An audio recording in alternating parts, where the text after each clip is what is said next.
Buenas noches, mi nombre es Eduardo Perna, soy actualmente el vicepresidente primero de la Federación Argentina de Cardiología y estoy a cargo de la División de Insuficiencia Cardíaca e Hipertensión Pulmonar en el Instituto de Cardiología de Corrientes y hoy estamos dando inicio a nuestra webinar de la Federación Argentina de Cardiología. Realmente es un orgullo para nosotros poder participar en la actividad educacional de los miembros de la Federación Argentina de Cardiología, tratar de aprovechar esta cuarentena para entrenarnos y formarnos en aspectos que tienen que ver no solamente a la pandemia actual, que es la pandemia relacionada al coronavirus y la enfermedad que produce, que es el COVID-19, sino también analizar algunos aspectos que se presentan en la práctica diaria, como es el diagnóstico particularmente del daño miocárdico en tiempos de pandemia. Es por ello que esta webinar titulada Daño miocárdico en tiempos de pandemia, solo pensar en COVID, cuenta con la presencia de dos distinguidos miembros de la cardiología argentina. Ambos fueron presidentes en épocas previas del Comité de Cardiopatía Isquémica. Me refiero al doctor Juan Montaner, que es docente de la Cátedra de Posgrado de Cardiología de la Facultad de Medicina de la Universidad de Tucumán y es el jefe de cardiología del Centro Modelo de Cardiología de Tucumán. Él nos va a hablar de cómo hacer un diagnóstico preciso de daño miocárdico y por otro lado también contamos con la presencia del doctor Hugo Ramos. El doctor Hugo Ramos, también un expresidente del Comité de Cardiopatía Isquémica, actualmente se desempeña como secretario de los comités científicos de la Federación Argentina de Cardiología y él es también profesor de la Cátedra de Clínica Médica de la Universidad Nacional de Córdoba. Trabaja en el Instituto Modelo de Cardiología de Córdoba y él nos va a compartir los pensamientos acerca de si son biomarcadores o bioconfusores en el contexto del COVID-19. Así que bueno, sin más, le voy a dar el paso a Juan para que comience su presentación relacionada a cómo hacer un diagnóstico preciso de daño miocárdico. Juan, todo tuyo. Bueno, buenas tardes. Quería agradecer a la Federación Argentina de Cardiología la invitación a participar en este webinar en un tema tan importante para nosotros. Los slides, pasame, Eduardo, pasame porque no puedo poner los slides. Ahí está. El tema del Acá están. diagnóstico preciso ¿Lo ves? de daño miocárdico puede llegar a ser muy interesante, ya que no veo los slides. Acá, a ver acá, ahí estamos. Sí, ¿cómo hacemos un diagnóstico preciso de daño miocárdico? Los marcadores han avanzado tanto hoy en día que el diagnóstico de daño miocárdico ha excedido a la cardiología. Básicamente, desde los inicios de los marcadores biológicos, siempre ha sido de interés del cardiólogo tratar de encontrar algún marcador en la sangre que nos precise si el paciente está ante un infarto agudo de miocardio. La primera molécula que se usó para diagnóstico de infarto fue la GOT. Con el tiempo se fueron analizando otras moléculas hasta que la CK y la CKMB durante muchos años, más de 30 años, fue la vedette en el uso de marcadores biológicos para infarto agudo de miocardio. Ya la Organización Mundial de la Salud en 1971 definía infarto a pacientes con dolor precordial típico, cambios en electrocardiogramas y elevación de CK y CKMB. Pero esto fue avanzando, ya que tenía algunas limitaciones el uso de la CPK y la CKMB en nuevos marcadores biológicos, hasta que hoy en día, como todos saben, las tromboninas cardíacas son los marcadores de elección cuando uno quiere evaluar daño miocárdico. Ha progresado tanto esto que no solo podemos detectar moléculas muy sensibles, sino que hemos mejorado la calidad del método para detectar el daño miocardio. Esto ha hecho que cada vez los métodos sean mucho más sensibles en detectar cada vez lesiones mucho más pequeñas y que puedan aumentar las concentraciones de sangre. Esto, por un lado, ha llevado a conductas, sobre todo en unidades de dolor, a tomar conductas en muy pocos minutos. Pero en otras situaciones, ya más de la clínica médica, ha creado un camino donde se hace difícil a veces interpretar en un contexto, por ejemplo, de un paciente con una infección general o con una sepsis. Esos son algunos puntos que vamos a tratar de dilucidar en estos momentos. En el 2018 se presenta la cuarta definición de infarto agudo, de infarto de miocardio. Y acá hay una diferenciación crítica. La elevación de la troponina por encima del límite superior del percentilo 99 se define como daño miocárdico y se considera agudo si ésta tiene variaciones en distintas tomas. Ahora, esto es daño miocárdico. Si el paciente presenta un contexto de isquemia, dolor precordial o cambios en el electrocardiograma, recién uno puede diagnosticar infarto agudo de miocardio.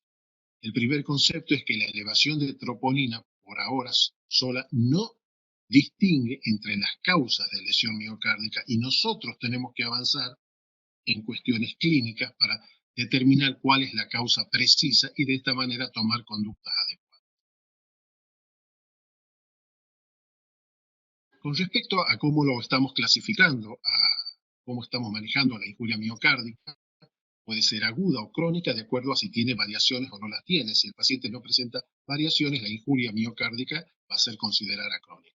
Ahora, si es aguda, puede ser de dos tipos, la isquémica, que tenemos el infarto tipo 1 y el infarto tipo 2, que son los que vamos a comentar en esta charla, no los 3, 4 y 5 de la clasificación de la cuarta definición de infarto. Y por otro lado, cuando no hay un entorno isquémico del paciente, la injuria es no isquémica.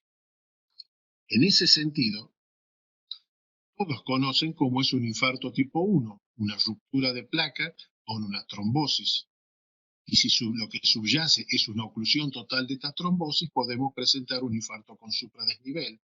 Y si la obstrucción que subyace no es completa y no tiene supradesnivel, el paciente se considera un infarto sin supradesnivel, donde el marcador biológico de troponina no va a diferenciar entre infarto o angina inestable.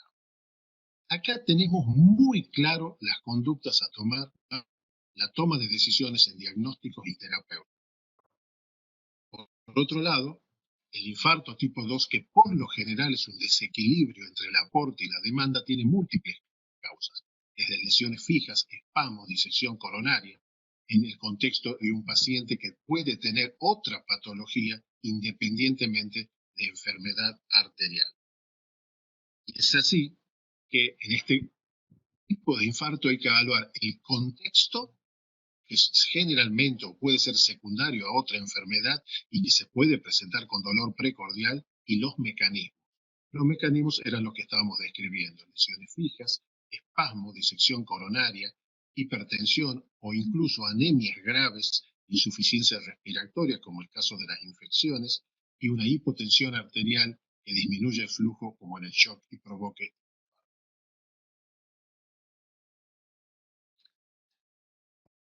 Por otro lado, hemos aprendido que la injuria miocárdica o la elevación de troponina no es patrimonio exclusivo de los cardiólogos, no es patrimonio exclusivo del infarto agudo de miocardio, ya que hay eventos cardíacos no isquémicos que pueden aumentar la troponina y hay eventos no cardíacos que también pueden elevar la troponina. Esto es lo que se denomina injuria porque no está acompañado de un contexto isquémico. En este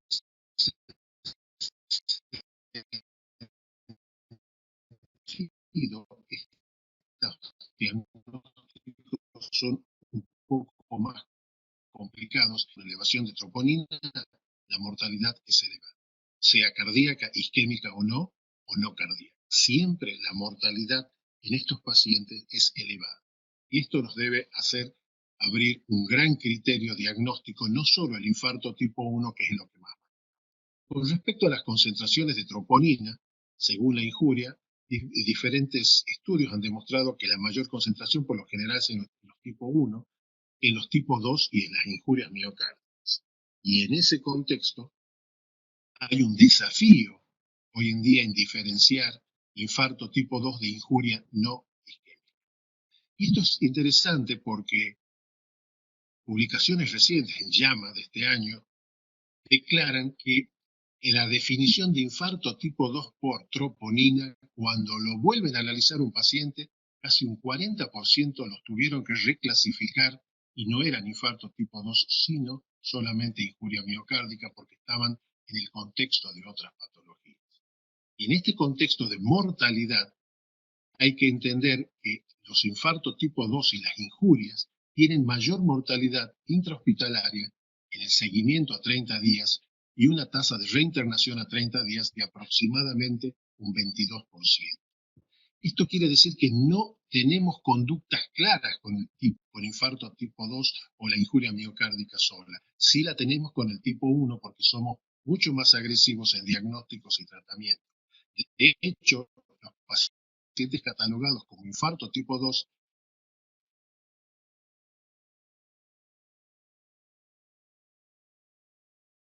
en diversas publicaciones han demostrado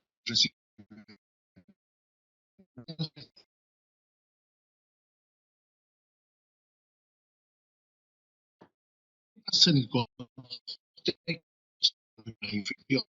La infección dispara en un infarto agudo de miocardio. La mayoría de los pacientes, un 6 a 8% de los pacientes con infecciones respiratorias, presentan un infarto de miocardio. La mayoría de las veces son infartos tipo 2. Y no solo aumenta la troponina, sino que estos pacientes, aún en neumonía de la comunidad,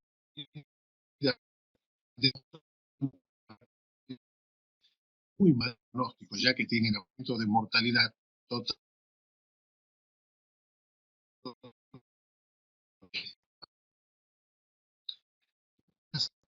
Las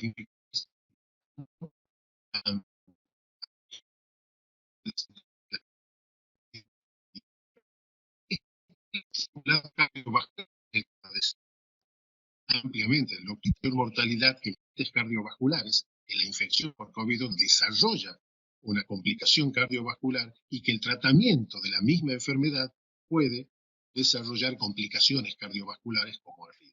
Esto hace que acá, en esta pandemia, tome un rol significativo en la toma de decisiones en diagnóstico y procedimientos y controles. Dos palabras sobre cómo ingresa el SARS-CoV-2. Todos saben que lo hace a través de la espícula que se une al receptor de la enzima convertidora tipo 2, que predomina o hay alta concentración en alveolos, en el corazón, en el endotelio vascular, donde produce una disfunción endotelial severa que no solo puede producir espasmo microvascular, espasmo macrovascular, sino también una función entre los elementos que producen trombosis y antitrombosis, porque hay una disminución de la fibrinólisis en estos pacientes y también se encuentra en el epitelio intestinal. Sea como sea y por diversos mecanismos, el virus va a producir una injuria pulmonar y una injuria cardiovascular.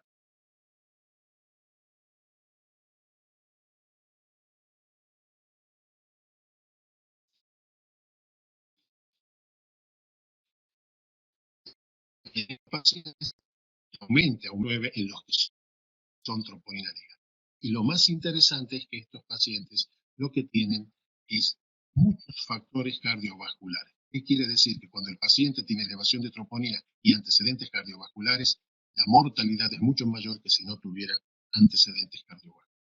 Por lo tanto, la injuria en este tipo de patología de la infección, y no solo en el COVID-9, sino en todas infecciones, habría que evaluar el nivel de troponina porque sabemos que son marcadores de mal pronóstico. En estos pacientes hospitalizados, el promedio de los estudios demostraron que un 10 a un 30% tiene elevación de troponina y que la presentación puede ser inflamatoria como injuria miocárdica por la parte respiratoria o bien como un infarto tipo 1 o tipo 2. Acá hay un comentario. Hay pocas manifestaciones de infarto tipo 1 en esta patología con supradesnivel del ST, y en los que tenían supradesnivel del ST aproximadamente un 30% no tenían oclusiones coronarias. Quiere decir que eran sin obstáculo y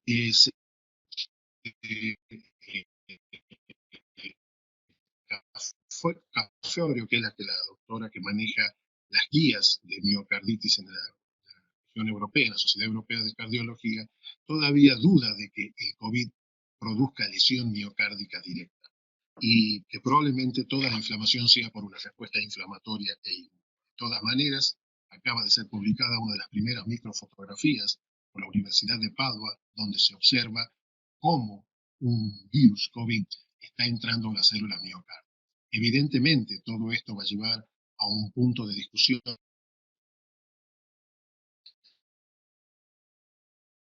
Estamos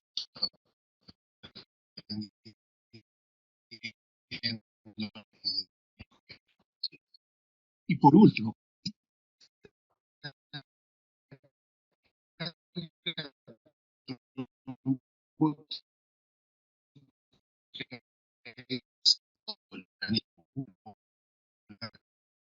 horario, y esto puede producir un estado de aumento de la presión va a aumenta la de mortalidad. Por lo tanto, es un marcador de mal tipo de. ¿Qué es lo que podemos decir? Este es el clásico informe de lo que es la respuesta viral, la respuesta inflamatoria, los distintos estadios. Y esto hay que sumarle la carga trombótica que se va desarrollando en estos pacientes. Ahora estamos aprendiendo que esta disfunción endotelial que produce alta carga trombótica, que aumenta la lesión y la injuria miocárdica, podría ser tratada en etapas más tempranas. Es un tema de discusión en todo el mundo. Por elevación en patologías cardiovasculares isquémicas y no isquémicas. Y lo que hay que tener siempre presente es que marca un pronóstico adverso, a tal punto que la elevación de troponina por algún tipo de injuria ya adquiere una entidad propia.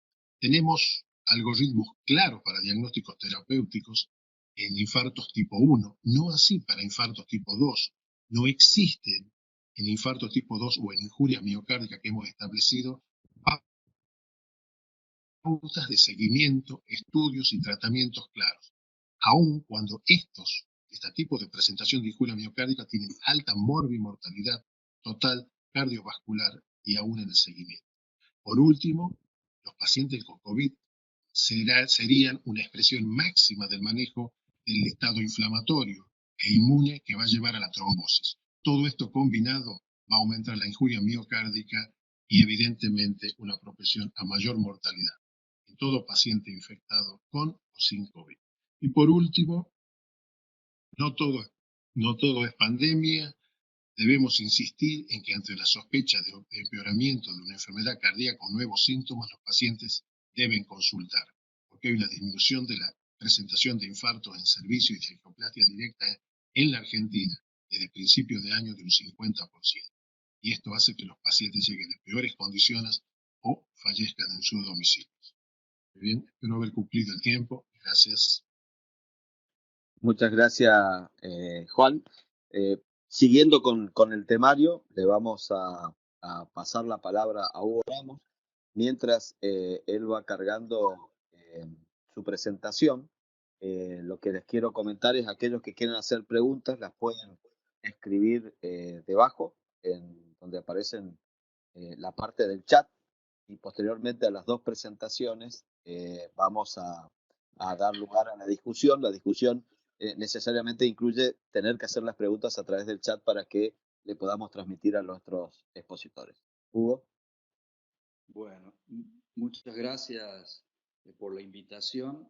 Es un honor para mí estar aquí con ustedes y en los próximos minutos voy a tratar de aclarar si nuestros biomarcadores ayudan o confunden para el diagnóstico de esta enfermedad asociada o no con enfermedad cardíaca. Lo primero que me gustaría reconocer es lo siguiente. Esta enfermedad, la enfermedad llamada COVID-19, cuando se asocia a hipertensión arterial, constituye la hipertensión, el principal factor de riesgo cardiovascular en un metaanálisis de casi 4.200 pacientes hecho por una universidad china y la Universidad de Oxford y el Imperial College de Londres. Y aumenta la injuria miocárdica prácticamente la probabilidad en 6 veces comparado con aquellos pacientes que no son hipertensos. Y si ocurre injuria miocárdica, según la definió el doctor Muntaner, hay casi 4 veces más probabilidades de que ese paciente muera comparado con los que no tienen injuria miocárdica. Y referido específicamente al COVID-19, los pacientes que son o presentan síntomas leves comparados con los que tienen enfermedad severa tienen casi 14 veces más probabilidades de morir que los que tienen enfermedad leve. Así que vamos a tratar de ver si alguno de los biomarcadores nos ayuda. Como se comentó recién, hay varias posibilidades de que el miocardio se vea afectado por esta enfermedad. Una es la injuria miocárdica directa del virus, cosa que se ha demostrado en muy pocos pacientes hasta el momento. En muy pocos pacientes se ha mostrado de que en la autopsia hay RNA viral dentro del músculo cardíaco. También otro mecanismo es la injuria pulmonar severa que lleva a la insuficiencia respiratoria, hipoxemia, también trombosis vascular pulmonar y en ocasiones trombosis macrovascular en las arterias pulmonares y embolismo pulmonar, lo cual también afecta secundariamente al miocardio. Y finalmente, uno de los mecanismos probablemente más importantes de injuria miocárdica sea el estado hiperinflamatorio. Pero tenemos que tener en cuenta de que cuando ingresa un paciente con síntomas sugestivos de una cardiopatía aguda, el informe del test de PCR para confirmar el COVID-19 en nuestro medio, al menos en Córdoba, tarda entre 12 y 48 horas en ser recibido el informe. Por lo tanto, el diagnóstico inmediato no lo vamos a tener, pero sí vamos a tener un paciente con síntomas agudos de enfermedad miocárdica. Y esto pueden ser arritmias, pueden ser síndromes coronarios agudos, a veces gatillados por la misma infección viral, puede ser un síndrome, una cardiomiopatía por estrés, o puede ser insuficiencia cardíaca con fracción de eyección preservada o reducida. Y esto parece ser que se debe a la tormenta de citoquinas. La tormenta de citoquinas está asociada con esto que se denomina el síndrome de activación de macrófagos o también linfohitiocitosis hemofagocítica secundaria. Este síndrome consiste o está caracterizado por una excesiva producción de interleuquinas, cuya lista está acá, pero las que más afectan o se relacionan con el miocardio son la interleuquina 1 beta, el factor de necrosis tumoral alfa y la activación de las células TCD4 CD4+. Esas son las que más afectan al miocardio, entre otras. Entonces, estos biomarcadores, yo solamente por razones de tiempo voy a hablar del marcador de daño o injuria miocárdica, como es la troponina, y un marcador de estrés e inflamación miocárdica, como es NT-proBNP. Vamos a comenzar con la troponina. En Italia se ha reportado que casi el 10% de los fallecidos tenían injuria miocárdica. Y en reportes chinos y actualmente algunos de los reportes que están apareciendo de Estados Unidos están informando de que entre 20 a 30% de los hospitalizados tienen injuria miocárdica, es decir, un número importante.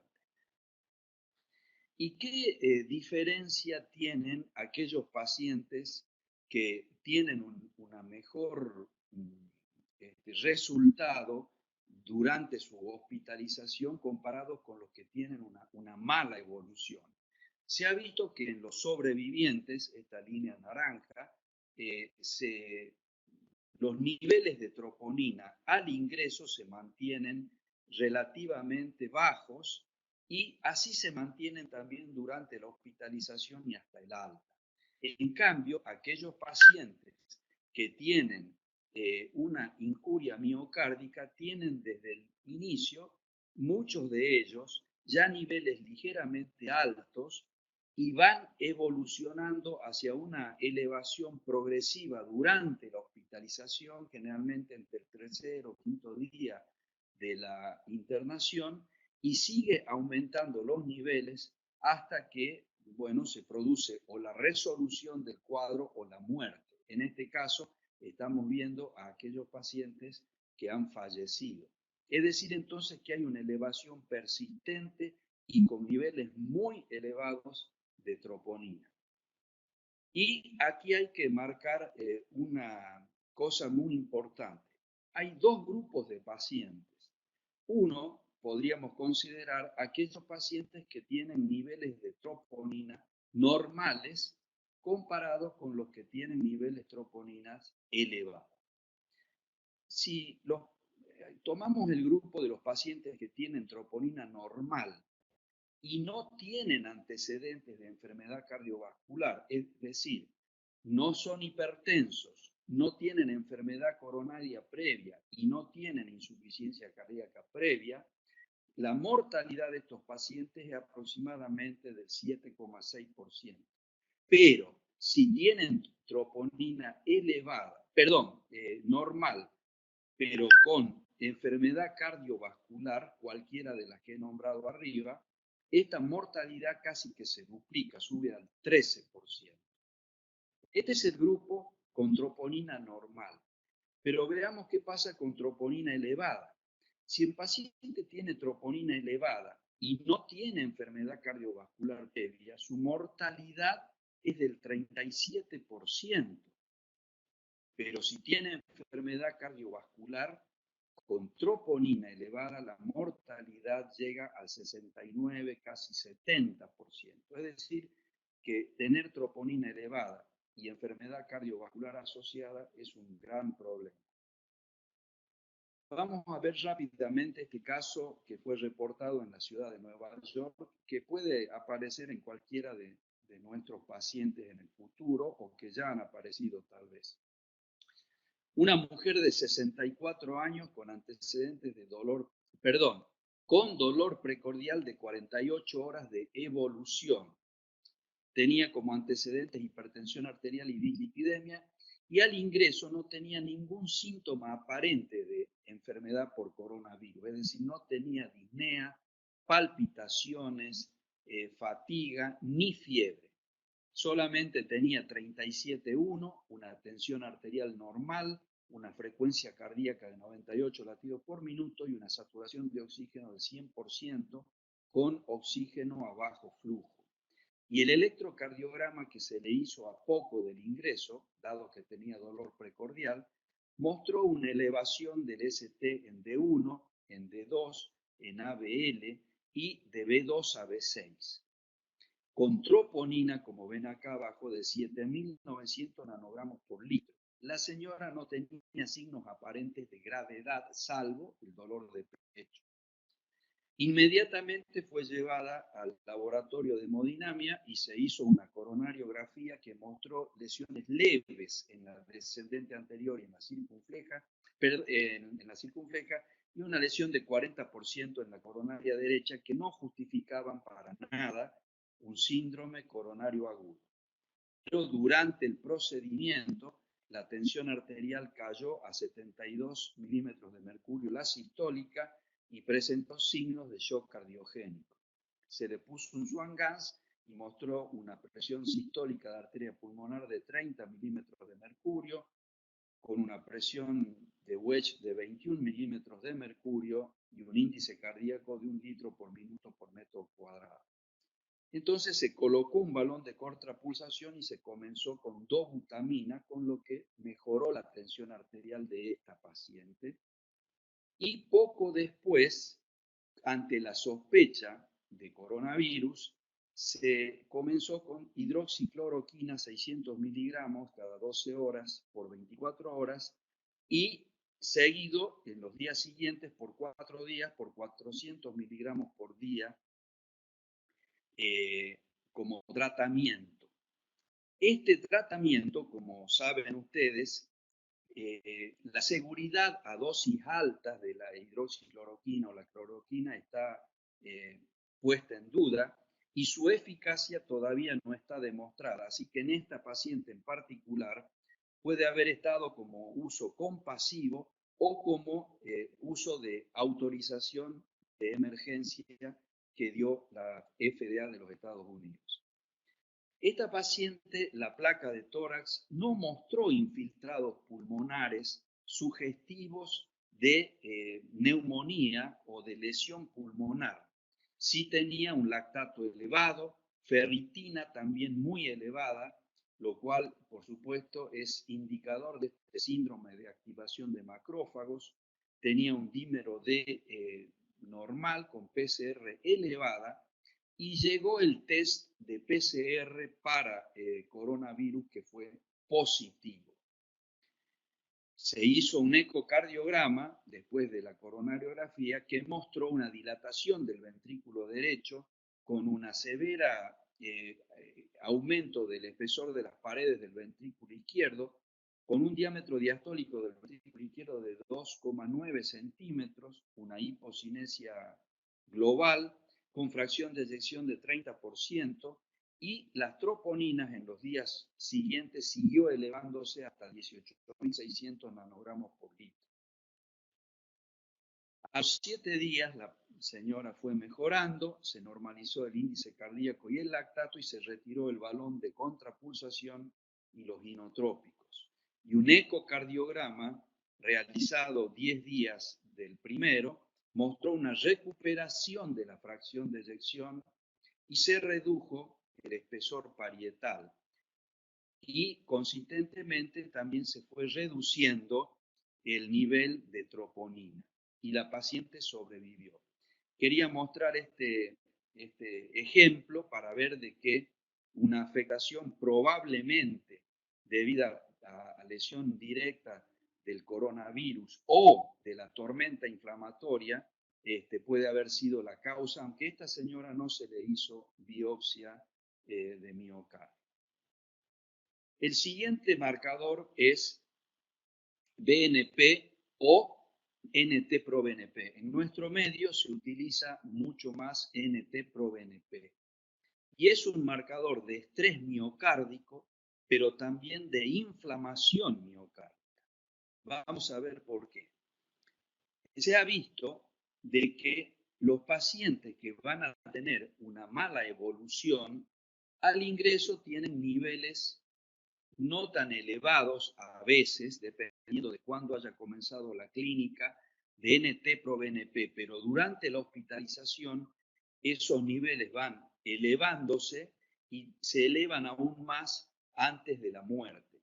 Pero lo importante es que en los primeros días se ve una curva progresivamente ascendente de NT-proBNP. En cambio, los pacientes que van a tener una mejor evolución son aquellos que al ingreso tienen determinados niveles de NT-proBNP, que generalmente el punto de corte está alrededor de 400 nanogramos por litro para aquellos pacientes que no tienen enfermedad cardíaca previa.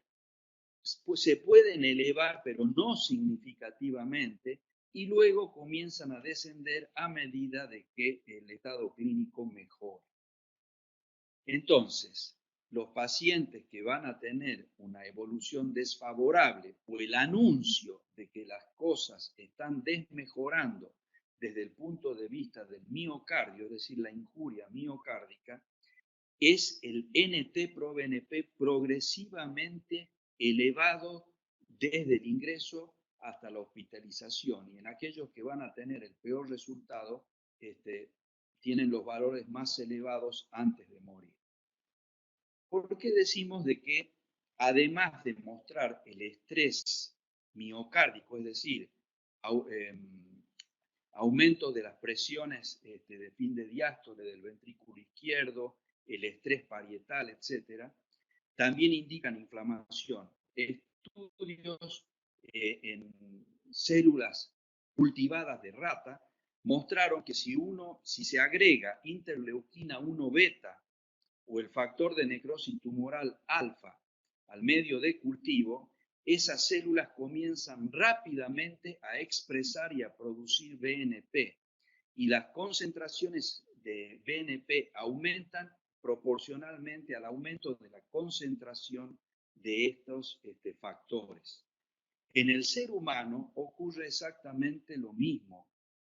Este es un ejemplo con pacientes que fueron trasplantados y que sufrieron rechazo del trasplante.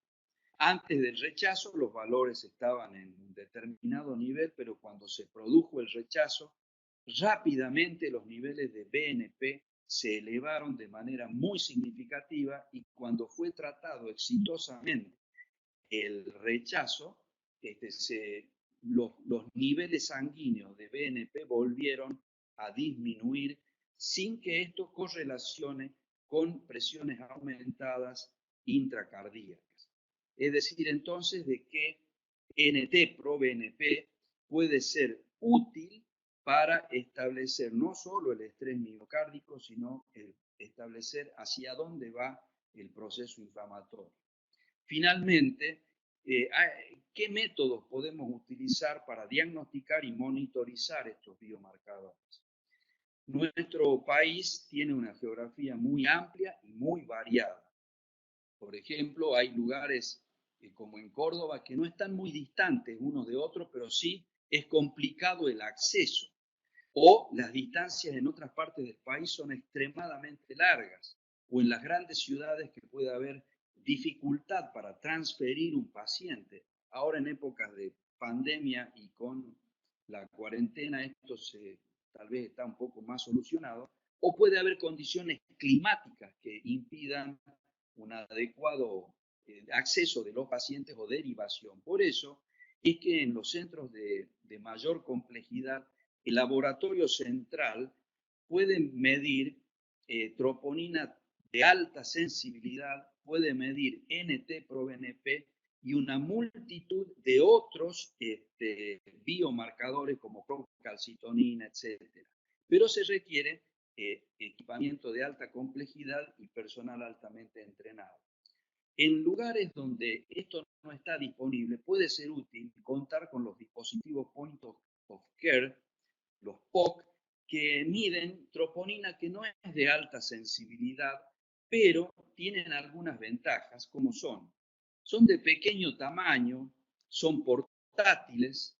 Actualmente hay nuevos POC que no están disponibles en nuestro país todavía, pero ya han sido aprobados por la FDA para hacer diagnóstico rápido de COVID-19, aunque tienen ciertas características. Pero volviendo a los de diagnóstico de injuria miocárdica, estos dispositivos podrían reducir la estadía en la guardia, ya que la medición se hace rápida, en 12 a 14 minutos, y se puede optimizar la atención de un paciente que tenga un síndrome coronario agudo con COVID positivo o sospechado. Entonces, dirigir hacia dónde va a ir ese paciente. No requiere personal especializado para manejar la muestra, sino con mínimo entrenamiento. Ayuda a reducir la circulación de personal por el sector y es útil o son útiles en centros de menor complejidad o en centros alejados para decidir una derivación o no. Y además pueden medir varios tipos de biomarcadores: troponina, NT-proBNP y dímero D. Finalmente, un algoritmo sugerido basado en las guías NICE, pero tiene estas modificaciones, y es el siguiente. Si un adulto tiene un COVID sospechado o confirmado y no tiene enfermedad cardiovascular preexistente y consulta por dolor de pecho, palpitaciones, fatiga severa o disnea, y hay sospecha de injuria miocárdica, debería, por supuesto, hacerse un electrocardiograma inmediatamente. Medir troponinas, ya sea la de alta sensibilidad o la convencional, y medir NT-proBNP sería muy recomendable. Y considerar el contexto clínico. Si hay cambios evolutivos y segmentarios en el electrocardiograma, esto sugiere isquemia. En cambio, si las modificaciones electrocardiográficas son difusas y no segmentarias, como vimos en el ejemplo de la paciente que mostré, esto es más sugestivo de inflamación o injuria miocárdica. Elevaciones excesivas y persistentes de troponina sugieren injuria miocárdica por inflamación más que isquemia, ya que la isquemia suele tener un patrón de elevación y descenso. Y NT-proBNP en niveles superiores a 400 nanogramos por litro es sospechoso de disfunción e inflamación miocárdica en un paciente que no tenga enfermedad cardiovascular previa, y en ese caso esto puede llevar a que indiquemos un ecocardiograma antes de tomar una decisión de hacer algún estudio invasivo, porque de esa manera podemos evitar complicaciones al paciente y además movilizar o realizar estudios invasivos que pueden poner en riesgo también al personal de salud. Muchas gracias. Bueno, muchas gracias a ambos. La verdad que presentación es excelente y esto ha permitido que creo que los que han escuchado han disfrutado, por lo menos a través de que tenemos muchas preguntas y que vamos a tratar de responderlas. La idea sería que las respuestas sean lo más corto posibles para que podamos responder a todo lo que hay aquí. Una de las preguntas es, ¿a qué nos referimos cuando decimos antecedentes de cardiopatía es el principal factor de riesgo para mortalidad? Es decir, ¿alguna precisión? Creo que esta pregunta está dirigida sobre todo a Juan. ¿Me escuchás? Sí, el antecedente cardíaco, cuando los evalúan los estudios de los chinos, ponen en primer lugar la hipertensión arterial, cardiopatía isquémica, insuficiencia cardíaca, desde el punto de vista cardiovascular. Desde el punto de vista no cardiovascular, pacientes renales y diabéticos. Los diabéticos podemos decir que subyace en muchos de estos pacientes una patología coronaria o vascular, muchas veces no diagnosticada. Por lo tanto, hipertensión, enfermedad coronaria, diabéticos, insuficiencia cardíaca, desde el punto de vista cardiovascular, serían hasta ahora algunos de los elementos más importantes para tenerlo Bien. como antecedente cardiovascular de riesgo. Perfecto. Otra de las preguntas dice, ¿qué hay de cierto acerca del tema de la utilización de corticoides y que empeora el cuadro general por aumento del clearance del virus? ¿Qué opinión, Hugo, tenés al respecto? Con respecto a eso, hay una posición de la Sociedad Europea y la Sociedad Internacional de Terapia Intensiva en donde recomiendan no usar sistemáticamente porque probablemente no hay evidencia de que mejoren y es probable de que no sean muy seguros.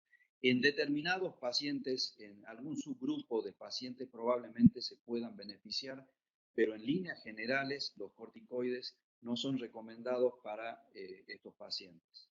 Y es interesante porque el gráfico que planteaban de las 3 etapas en la evolución de enfermedad también pueden servir como una orientación o una intervención terapéutica. Es decir, claramente uno no pensaría en corticoides en la primera etapa o en la segunda etapa, pero al final de la segunda y quizás en la tercera podría ser, digamos, una de las áreas en las cuales habría que investigarlo un poco más.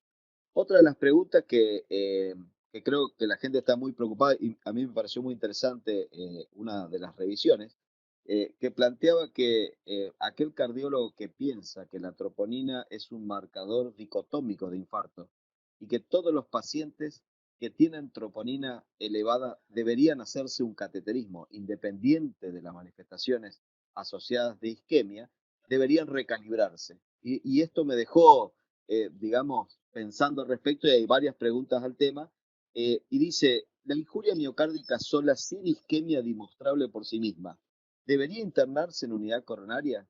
Y yo le agregaría, ¿debería todo aumento de troponina en un paciente en contexto de COVID ser sometido a una cinecoronariografía? ¿Qué opinión tienen al respecto? No, definitivamente no. No voy a hacer un cateterismo solo porque tenga, sin contexto de evidencia isquémica, vamos a hacerle un cateterismo. Con respecto al COVID, bien se ha explicado que la elevación de la troponina puede ser inflamatoria o en un contexto independientemente de una placa complicada. Lo que sí creo es que no hay que minimizar tampoco la elevación de las tromboninas, aún fuera de un contexto de cardiopatía isquémica. Es decir, no hay que ser excesivamente agresivo, pero no hay que minimizar. Y si uno no estudia por qué le eleva la troponina, no a un paciente con COVID, a cualquier paciente con cualquier infección, hemos visto que esto tiene muy mal pronóstico, ya sea por injuria pura o por infarto tipo 2. Hay algo que subyace en estos pacientes que no estamos viendo y que todavía no podemos discernir por qué estos pacientes con una troponina elevada, sin un cuadro de infarto, tienen alta mortalidad en el seguimiento. Yo creo que todavía no hay ningún estudio, se está haciendo un estudio que se llama ACT2 en Nueva Zelanda y Australia, tratando de discernir si esta injuria miocárdica la van a estudiar. Por ejemplo, hay un grupo de pacientes que no lo estudiaron y tenían enfermedad coronaria y ellos están proponiendo hacerle tomografía multicorte para detectar si hay algo que se puede solucionar. Pero no está nada claro. Lo que sí está claro es que no hay que subestimarla. Eduardo, Hugo, sí, sí. Sí, sí, eh, sí, adelante. respecto a eso, entonces, la conclusión, coincido completamente con Juan, no hay que tratar la troponina, hay que tratar el contexto del paciente. Y específicamente en el COVID-19, hay que tener mucho cuidado con los estudios invasivos, por ejemplo, la coronariografía, porque pueden empeorar la condición del paciente, pero también pueden contaminar al personal de salud. Entonces, la recomendación actual, incluso una publicación muy reciente del Colegio Americano de Cardiología, es que se haga, como hemos mostrado, el electrocardiograma, las troponinas, si vienen altas, en lo posible, si hay dudas, porque el electrocardiograma deja algunas dudas, hacer un ecocardiograma antes de la coronariografía para aclarar si hay trastornos segmentarios de la motilidad que corresponden a una arteria o es más bien un problema difuso.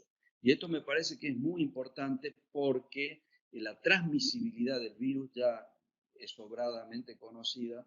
Por lo tanto, cuidado con tratar la troponina. Hay que ver bien y aunque a lo mejor demore unos minutitos más la evaluación, está justificado por riesgo para el paciente y riesgo para el personal de salud. Bien, siguiendo con el tema este de la troponina, otro de los aspectos que también están preguntando bastante tiene que ver con, yo resumiría la pregunta en esto. ¿Debería todo paciente, todo paciente que ingresa con enfermedad de COVID, se le debería solicitar a todos los pacientes, independiente del contexto de que venga con dolor o con otra cosa, una troponina al ingreso? La primera pregunta. La segunda pregunta, ¿cómo le parece que se debería, en el caso que uno decida utilizar la estrategia de monitorear con troponina, cómo deberíamos plantear la medición de troponina? ¿Debe ser una medición seriada? ¿Deberíamos buscar ese aumento que mostraron ustedes durante la internación? ¿Qué recomendación podríamos hacer al respecto y qué opinan? Porque esto muchos estamos expresando nuestra opinión y no la certeza. Hugo. Sí, muy bien eso que dijiste, Eduardo. Justo quería remarcar que estamos aprendiendo sobre este tema. Por lo tanto, todavía hay cosas que pueden cambiar, pero una sugerencia es la siguiente. No es necesario medirle troponina a todos los pacientes que tengan una PCR positiva para COVID, pero sí creo que es prudente medirla si está disponible en todos los pacientes que se internen, porque como hemos visto y se está viendo, hay pacientes que tienen al ingreso síntomas leves, pero que luego, al desencadenarse el proceso inflamatorio de manera tremenda, empeoran muy rápidamente. Entonces, los que tienen manifestaciones moderadas de la enfermedad y que se internan, deberían medirse troponina. Es mi pensamiento. Vamos a ver más adelante qué es lo que dice la evidencia.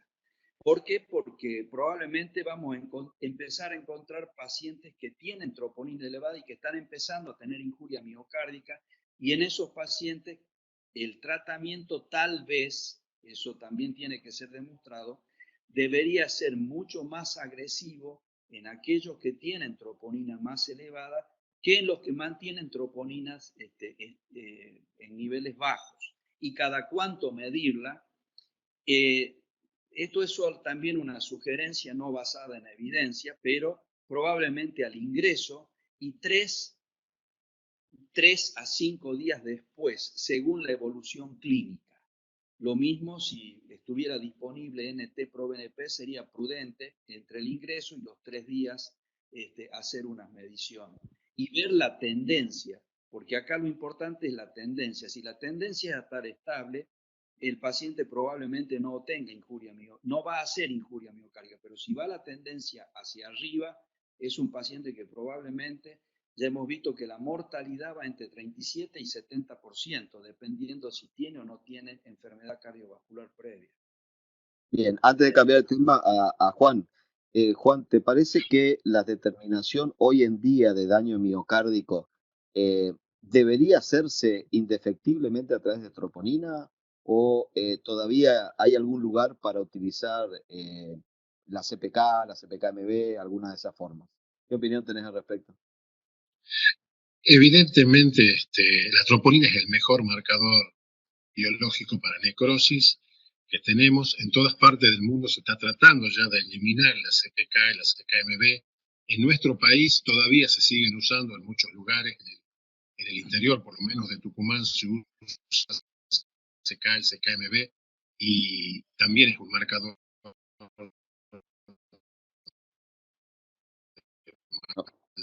Justo se cortó un poquito el final.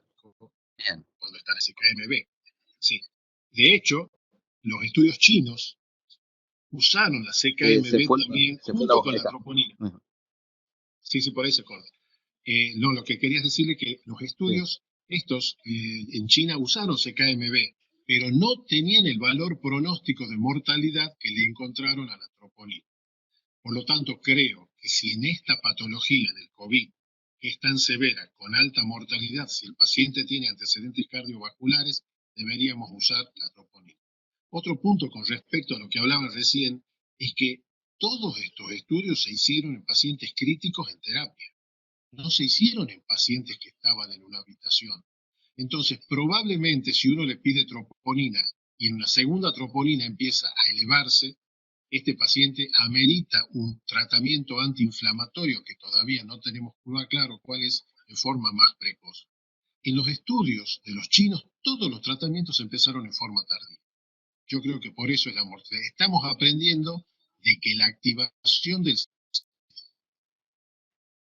sistema inflamatorio viene mucho antes de que la presentación clínica, y por eso el marcador biológico precoz de inflamación, de trombosis y de injuria miocárdica probablemente lo vamos a tener que hacer precozmente para evitar esta progresión que cuando entre el paciente a terapia ya es bastante grave y tiene altísima mortalidad.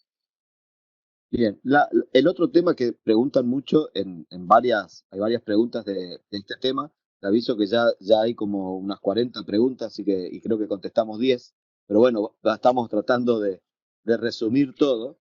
Es el tema de la anticoagulación. De la anticoagulación, yo lo voy a plantear ya más o menos todas las preguntas hacia dónde apuntan para que me den su opinión. Pregunta, por ejemplo, ¿sería bueno anticoagular en forma sistemática a los pacientes con COVID? Hablamos particularmente de los pacientes que son hospitalizados. ¿O en qué momento habría que plantearse la anticoagulación y además qué tipo de anticoagulación deberíamos usar. Es decir, deberíamos usar heparina, heparina de bajo peso molecular o heparina no fraccionada, o hay algún lugar para los nuevos anticoagulantes como estrategia, hablando en general de COVID, no necesariamente de síndrome coronario agudo en COVID, ¿no? Es decir, sabiendo la alta incidencia de eventos trombóticos y tromboembólicos. Cualquiera de los dos puede empezar. Juan. Bueno, sí, este tema es muy interesante. Recién ahora se está descubriendo que la carga trombótica termina muchas veces matando a este paciente, que el estado inflamatorio activa la carga trombótica, y sí podemos decir que esto no es patrimonio del COVID. Es decir, los pacientes con infección respiratoria tienen, y que están 2 o 3 días en cama, tienen alto riesgo de eventos trombóticos, trombosis venosa y embolia de pulmón. La profilaxis de estos pacientes es cuestión de rutina en muchas terapias y se hace con heparina de bajo peso molecular. Lo que se está postulando y discutiendo en Europa, Estados Unidos y en un webinar que tuvimos antes de ayer, con el grupo latinoamericano de trombosis, es que trataremos de hacer prevención lo más precozmente posible, con heparinas de bajo peso molecular. Hay una gran discusión en todo el mundo en las dosis. Si le hago 40 miligramos como si por día, en dosis de prevención, muchos dicen ajustada a peso, muchos dicen que no hay evidencia de eso, y muchos dicen en usar score, el score de Padua, el score de Mercatini, pero el de Padua, por ejemplo, es en prevención para cirugía ortopédica. En cambio, el de Mercatini es para, o el Caprini, perdón, es para en pacientes clínicos, se puede mejorar, se puede usar otros, como el Apex o como el Improve. De todas maneras, eso está en discusión. Lo que sí parece es que hay que empezar antes. Paciente con infección que está en el piso, infección respiratoria, COVID positivo, al menos hay que empezar con heparina de bajo peso molecular. Y si tiene un dedímero por encima de 1000, con más razón. Y si el dedímero aumenta, probablemente tendría que aumentar las dosis de prevención. Pasar de 40 a 30 cada 12, por ejemplo, es una de las propuestas. Y con respecto a la heparina a los nuevos anticoagulantes, también hay que tener en cuenta que cuando el paciente se va de alta con una infección, la mayor tasa de trombosis venosa y embolia de pulmón ocurre hasta los 90 días después del alta. Por lo tanto, no está cubierto el paciente solamente que hace profilaxis mientras está internado. Hay estudios que hacen profilaxis hasta 14 días y hay estudios que hacen hasta 45 días. El tema importante es con qué lo anticoagulo. Una dosis, 2 dosis de heparina, paso a nuevos anticoagulantes. Si está con tratamiento antivirales, tienen interacción con los nuevos anticoagulantes, esto hay que tenerlo en cuenta. Así que yo creo que es un tema todavía de mucha discusión, no hay puntos claros y esto va a ir cambiando día a día. Lo que sí me parece es que hay que hacerle profilaxis de entrada, como cualquier infección en una persona que está en cama, y evaluar el riesgo después del alta. Hugo. Sí, yo estoy totalmente de acuerdo con Juan y estuve haciendo una encuesta, digamos, entre los centros acá de Córdoba y prácticamente todos han puesto en sus protocolos heparina de bajo peso molecular en forma profiláctica. Y con el resto estoy totalmente de acuerdo. Además, esto lo vamos a saber un poco más adelante cuando aparezca evidencia. Pero desde el punto de vista de la práctica, prácticamente estoy totalmente de acuerdo con lo que dijo Juan. Es interesante porque, y esto viene a lo que mencionaba Juan de la dosis, que hay dos reportes muy recientes de una incidencia de hasta 30% de tromboembolismo, de enfermedad tromboembólica venosa, de los cuales casi un 60% incluyen el tromboembolismo pulmonar, aún en pacientes que reciben las dosis profilácticas habituales. Por ello creo que es importante lo que resaltaba Juan de el tema de la dosis ajustada al peso, porque ¿qué se vio? Que esto ocurría predominantemente en pacientes con obesidad. Entonces, seguramente en estos casos la consideración tendría que ser diferente desde esta óptica, ¿no es cierto? Pero volvemos a decir, todas son recomendaciones y no hay evidencia. Juan, sí, sí. Ese estudio es interesante, aún cuando esa dosis, pero esos pacientes ya estaban en terapia. Ahora, Sí. cuando el paciente que está en el piso podría usar heparina, eso se discutió en el webinar de los hematólogos, son los que más saben de esto. En el paciente que está en piso, con tos, que no tiene compromiso, sí se podría usar heparina en dosis de 40 miligramos por día. Ahora, el paciente empieza a empeorar, yo lo tengo que pasar a terapia y le estoy midiendo dedímero y está aumentando el dedímero, ahí tendría que ajustar a peso o hacer dosis más altas e intermedias. Probablemente no lo tenemos claro. Pero incluso se ha planteado en COVID positivo asintomáticos en cuarentena hacerle profilaxis.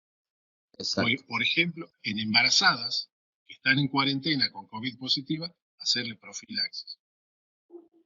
Filia, hacerle profilaxis aunque no estén internados. Bien, el otro aspecto que tenemos que discutir y que ustedes lo mencionaron es el tema inflamatorio. Entonces, hay algunas preguntas. Una de ellas es si, digamos, hay una relación entre el tratamiento, por ejemplo, de tocilizumab y la reducción de marcadores inflamatorios.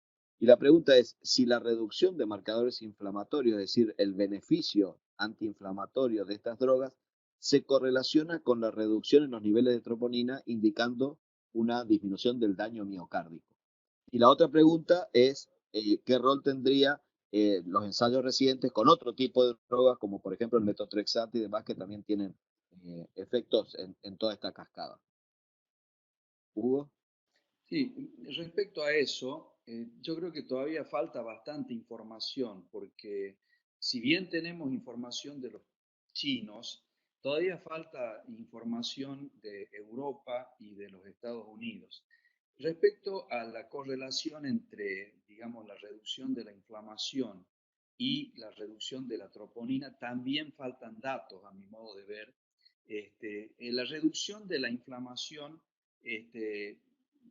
medida por las interleuquinas, por ejemplo, no necesariamente significa que va a mejorar el paciente, porque una vez que se desencadenó el proceso inflamatorio, muchas veces ya se ha producido el daño endotelial, ya que el virus produce un daño endotelial importante, tanto a nivel pulmonar como a nivel sistémico y a nivel coronario incluso. Entonces, por allí parte del daño ya es difícil de controlar porque ya está hecho. Entonces, me parece que faltan datos para dar una respuesta a esta pregunta y por eso la importancia de ver la tendencia que tiene el paciente cuando ingresa. Es decir, si uno lo hospitaliza, ver cuál es la tendencia que tiene. Si la tendencia es, como decía, troponina persistente va para arriba, o NT-proBNP va para arriba, o todos los indicadores van hacia arriba, como dímero D y otros, el tratamiento tiene que ser precoz y rápido, porque después ya es casi indetenible la cascada inflamatoria. Y no recuerdo la segunda parte de la pregunta. El rol del metotrexate como dato, Sí, digamos, como tratamiento antiinflamatorio. desde el punto de vista, digamos así, fisiopatológico, podría ser, pero que no conozco ningún estudio que, digamos, demuestre en esta patología, porque tenemos fundamentos para decir de que esta u otra droga podría funcionar, pero hasta el momento no hay ninguna droga. Hay varios estudios que están en marcha, incluso con la colchicina, un estudio que va a ser coordinado desde Rosario, por el impulso del doctor Rafael Díaz, que va a tener una trascendencia internacional. Desde el punto de vista fisiopatológico tiene fundamentos, lo que no tenemos es evidencia. Bien.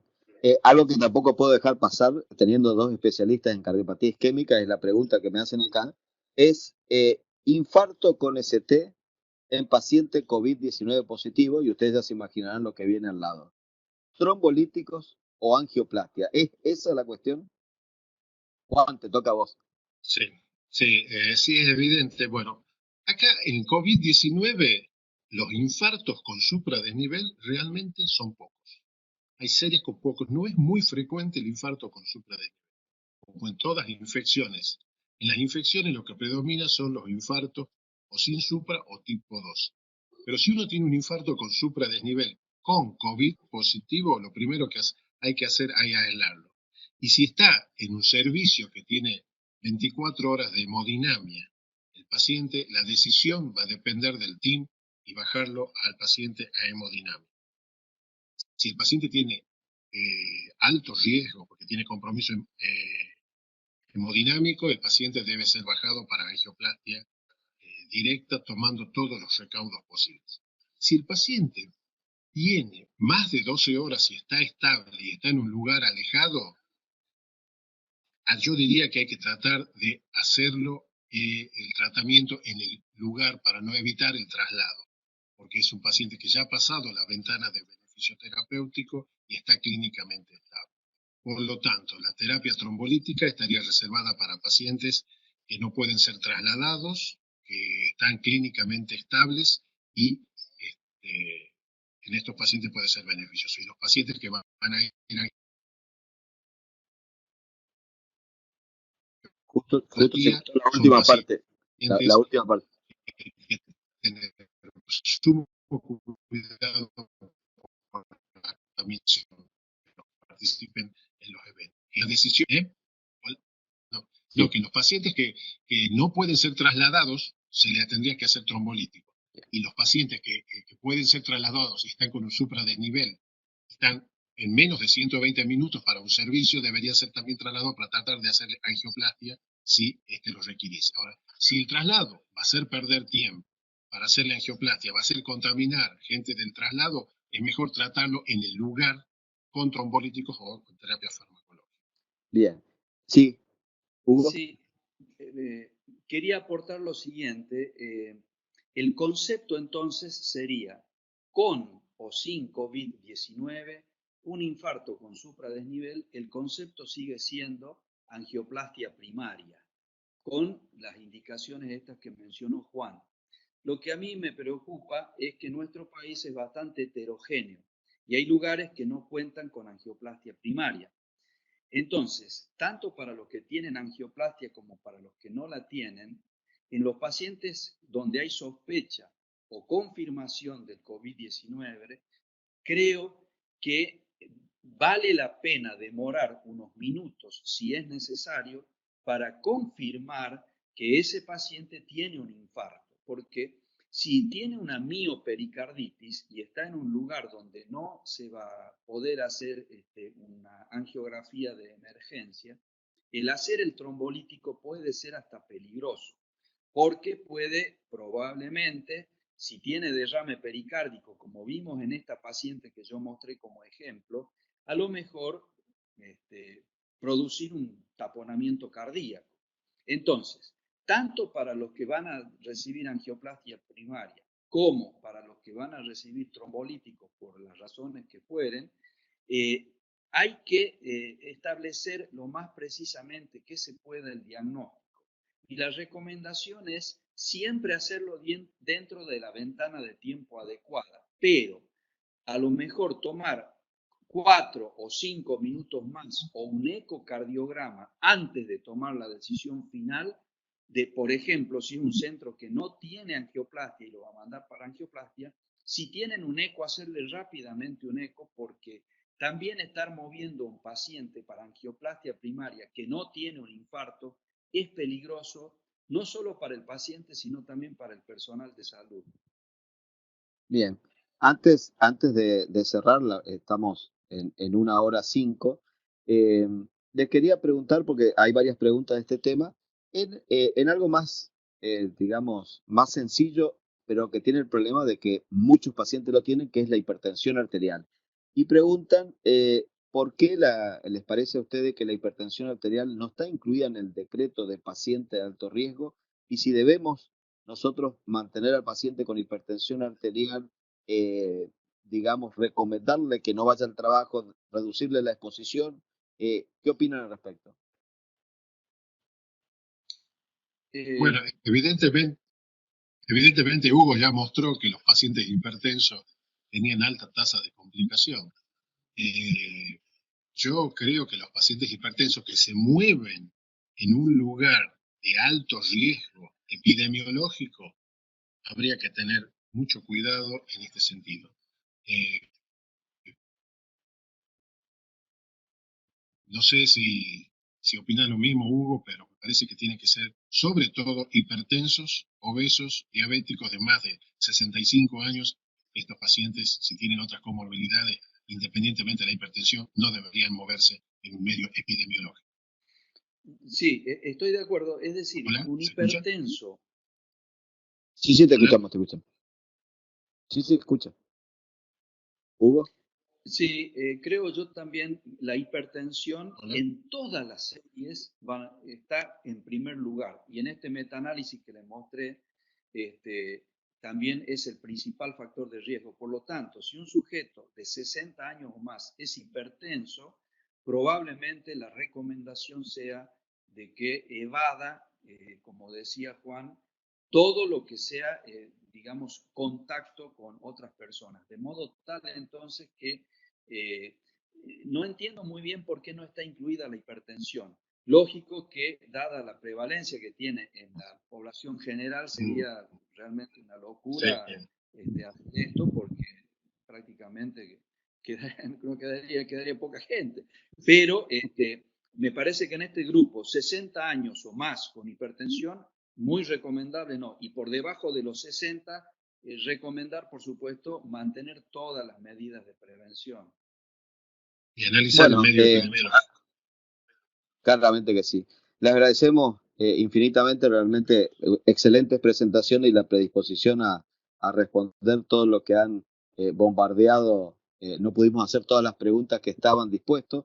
Les cuento que tuvimos más de 200 participantes y hemos tenido algo así como más de 50 preguntas. Es decir, ha habido una participación muy interesante y esto tiene que ver con la calidad de los que han presentado ustedes hoy esta noche.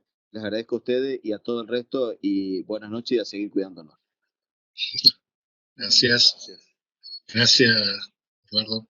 Nos vemos. Nos vemos. Gracias a todos. Hasta luego. Hasta luego. Bueno, damos por finalizada entonces esta webinar.